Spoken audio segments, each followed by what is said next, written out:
Começa agora mais uma edição do programa Dourados em Foco, aqui pela TV Câmara Dourados, através do YouTube. Eu já quero aproveitar e te convidar para acompanhar todos os trabalhos dos vereadores através deste canal.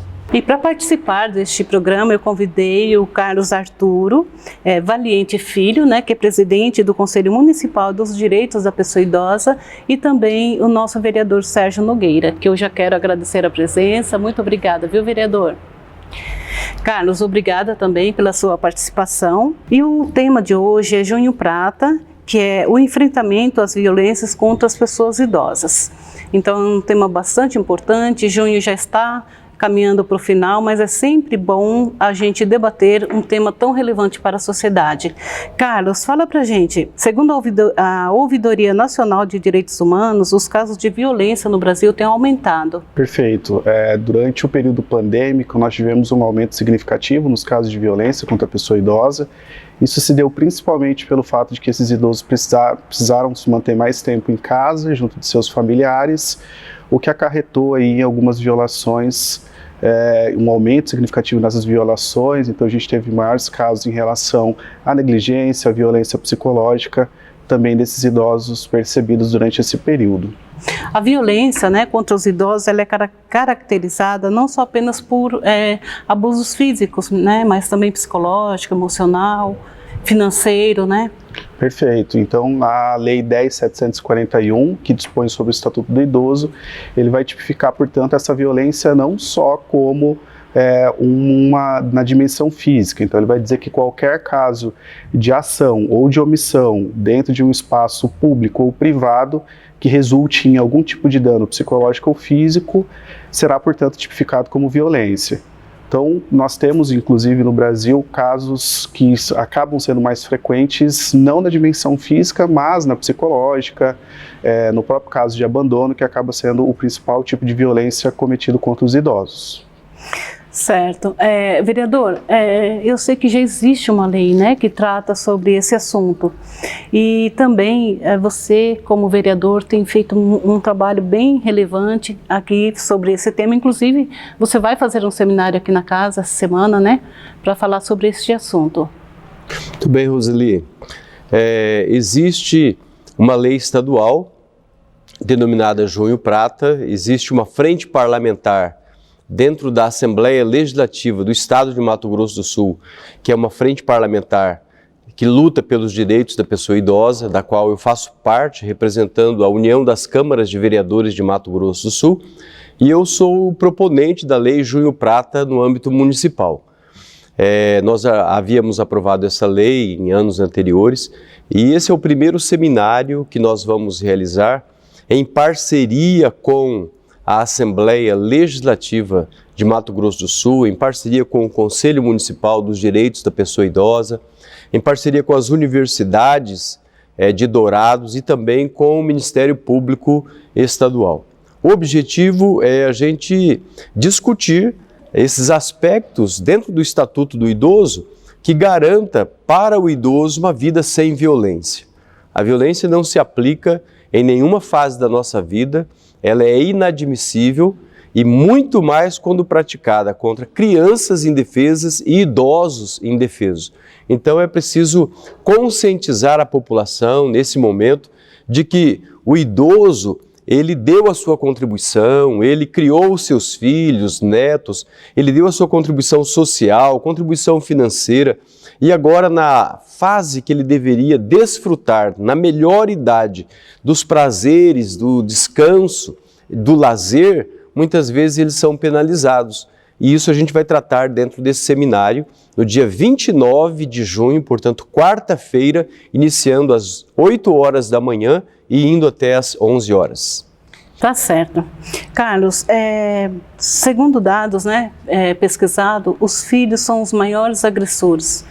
Isso procede, essa informação? Sim, procede sim, Roseli. Inclusive, nós temos uma estimativa de que mais de 60%, em torno de 65% dessa violência cometida contra o idoso seja produzida por filhos ou por netos. Então, geralmente, essa violência, essas violações de direitos, elas estão acontecendo dentro desse âmbito privado, especificamente dentro dos lares. o que explica, por exemplo, os casos de subnotificação dessa violência. Então, os dados que nós temos, a gente sabe que eles tendem a ser muito mais graves, justamente por conta dessa subnotificação, porque essa violência envolvendo um familiar faz com que, muitas vezes, o idoso não queira denunciar ou denuncie e rapidamente acabe retirando essa denúncia. Então, a realidade ela tende a ser um pouco mais preocupante do que os números se apresentam. E quais são os tipos de agressões mais comuns? O tipo mais frequente tem sido o abandono, a negligência contra essa pessoa idosa. Então, muitos idosos acabam tendo alguma necessidade específica para realizar suas atividades diárias e aí você vai ter, por exemplo, um filho, um familiar não auxiliando na execução dessa atividade.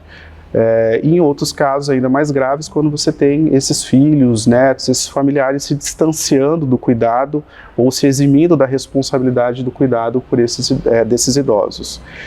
Adiante nós temos a violência psicológica também sendo muito produzida, mais de 20% da violência contra a pessoa idosa no Brasil, ela é de natureza psicológica.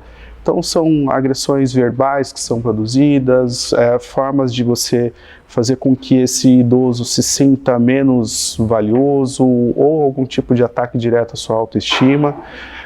Temos a violência patrimonial e a violência e o abuso financeiro. Esses têm crescido muito no Brasil, então o abuso financeiro é quando você pega esse cartão desse idoso para receber BPC-Loas ou algum tipo de benefício ou aposentadoria, repassa um valor menor do que aquele que for recebido. Nós temos casos agora de atravessadores, que são pessoas que retêm o cartão de benefício desses idosos, e a violência patrimonial, quando você, portanto, vende algum bem móvel ou imóvel desse idoso sem que haja um consentimento. Entendi. E você, como presidente do conselho, você deve ter conhecimento de vários casos que acontecem aqui no município, né? E o que o município tem feito para amenizar essa situação, né? Porque eu acho que para acabar de vez é praticamente impossível, mas tem como amenizar, né? Perfeito. Então a rede tem se organizado no sentido de debater amplamente, daí a importância de ações como essa proposta pelo vereador Sérgio Nogueira, onde a gente discute estratégias, formas mais efetivas de conseguir combater essa violência. A gente sabe que, infelizmente, as políticas existentes, elas ainda precisam ser repensadas, então a gente precisa de mais políticas, não só pensar na quantidade, mas também na qualidade dessas políticas, porque os números crescentes nos mostram que, infelizmente, a gente tem falhado, né? Todavia, o Conselho tem se articulado também com essa rede, a Câmara tem nos auxiliado, tem nos dado esse respaldo, e a gente tem pensado, portanto, estratégias bastante locais, bastante precisas, de acordo com a realidade das regiões aqui do nosso município, considerando justamente a sua extensão. Nós temos já o protocolo do idoso, que é um protocolo que discorre sobre qual é o encaminhamento de uma violência quando identificada, seja na casa desse idoso, seja quando do atendimento médico hospitalar, por exemplo. Então nós temos pensado, temos desenvolvido e quarta-feira esse evento que está sendo promovido, ele vai ser também uma ótima oportunidade para que a gente pense em outras estratégias para que a gente possa, portanto, fazer com que esses números diminuam significativamente.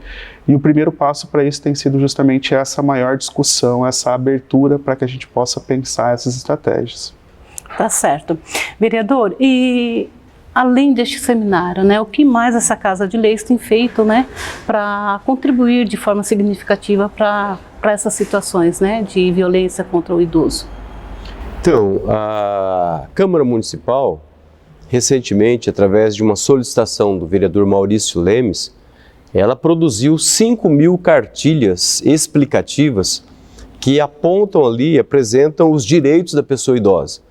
Essas cartilhas deverão ser distribuídas para os idosos através do Centro de Convivência do Idoso, nos CRAS, que são os Centros de Referência de Assistência Social do município, e dessa forma nós vamos, assim, ajudando o idoso a ter o conhecimento dos seus direitos. Outra forma também é intensificar a formação, a capacitação dos agentes comunitários de saúde, que são servidores que estão no município, que são aqueles que estão lá na ponta, que visitam de casa em casa, levando muitas vezes o remédio para o idoso, fazendo o cadastro, e ali ele bem capacitado, ele pode levar em loco e conversar com o idoso, detectando até mesmo se ali está ocorrendo ou não alguma violação de direitos e, no caso, como um servidor, ele também tem o papel e a responsabilidade da denúncia, né? Porque conhecendo esses casos, não havendo nenhuma denúncia, os casos se perpetuam. Então é muito importante que, de repente, nessa nossa aproximação com a comunidade, a gente mostre para eles que a denúncia é uma forma de prevenção, porque o idoso, muitas vezes, ele não informa com medo de que o seu agressor, que é um filho ou um parente, ele possa até responder judicialmente, criminalmente. Então ele é violentado duas vezes, violentado física ou emocionalmente ou financeiramente, e ainda convive com a dor de ter que guardar isso consigo mesmo. Mas a formação, ir às escolas, tratar com os nossos adolescentes, para que eles amem os seus avós, amem os idosos da família, da vizinhança, é um trabalho que a gente precisa fazer de conscientização, de amor ao próximo. Tá certo. Carlos, e o que pode ser feito para fazer valer o direito do idoso? O primeiro passo, sem dúvida nenhuma, é o debate sobre esse direito. Então, a gente precisa primeiro tomar conhecimento de quais são esses direitos. Infelizmente, a gente acaba não investindo tanto isso, principalmente dentro da educação. Hoje nós não temos políticas educacionais que deem conta da inclusão dessa ideia de envelhecimento dentro das escolas, dentro das universidades. Então isso é algo fundamental que precisa ser repensado.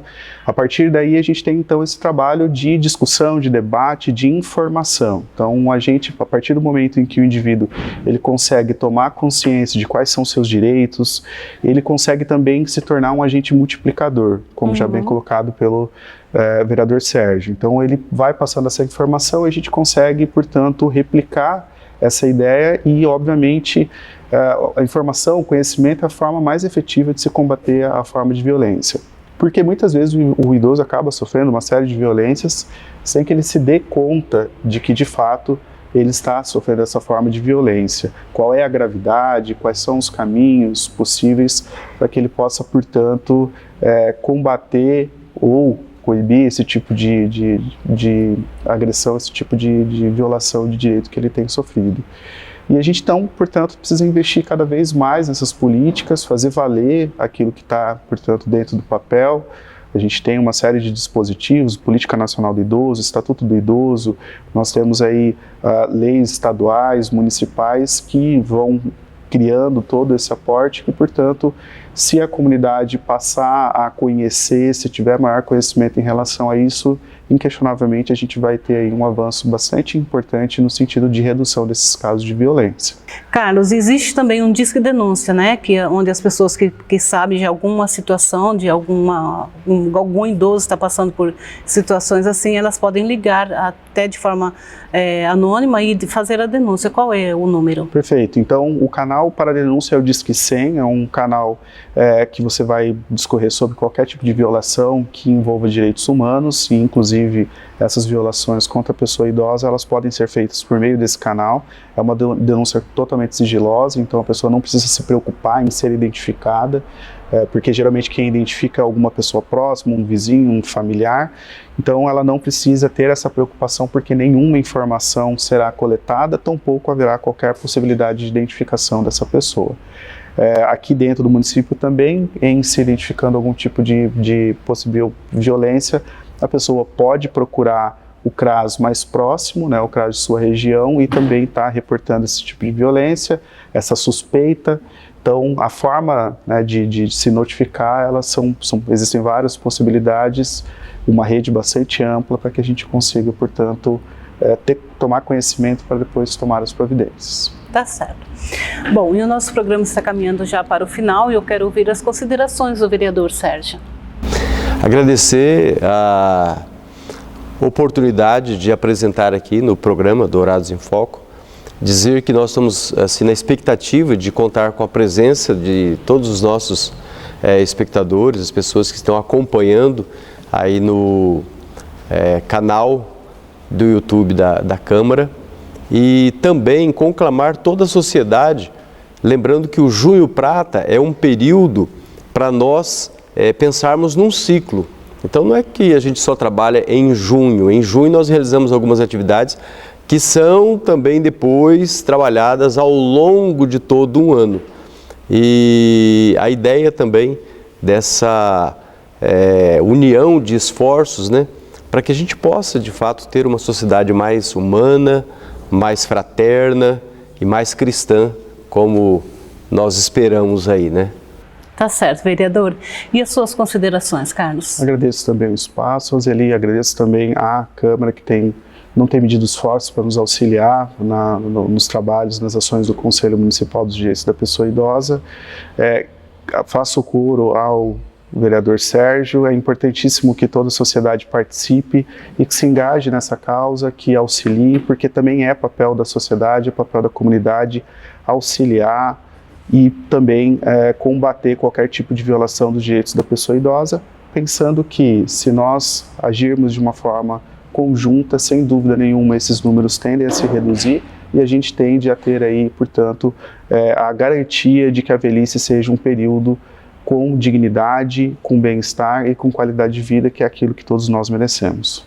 Tá certo, eu que agradeço, né, mais uma vez a participação de vocês aqui no programa, e a gente vai ficando por aqui. Não esqueçam de acompanhar todos os trabalhos dessa Casa de Leis através do TV Câmara no YouTube e também nas redes sociais. Até o nosso próximo encontro.